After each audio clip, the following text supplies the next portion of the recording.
What is the next number in the following series? এখানে সংখ্যাগুলো একটু লক্ষ্য করে দেখা যাবে। দেখো এখানে প্রথমে 3, 3, 15, 35, 63। দেখো এখানে যদি আমরা 3 2 স্কোয়ার করি, -1 করি, তাহলে কত হচ্ছে দেখো এখানে 4 - 1। ঠিক একইভাবে দেখো 15 আছে। আমরা যদি 4 স্কোয়ার করি, -1 করি, তাহলে এখানে 16 - 1 এগুলো 15। ঠিক একইভাবে আমরা যদি প্রথমে 2 স্কোয়ার আছে, তারপর 4 স্কোয়ার আছে, এবার 6 স্কোয়ার করে দেখি আমরা। 6 স্কোয়ার -1 করি,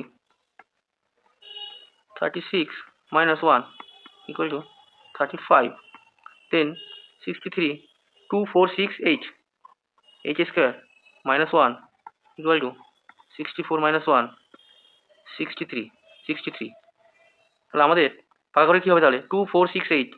এখানে আমাদের 10 স্কোয়ার -1 সিরিজ হিসাবে, তাহলে এখানে 100 -1 99। আমাদের উত্তর কত হবে? 99। 99 আমাদের উত্তর।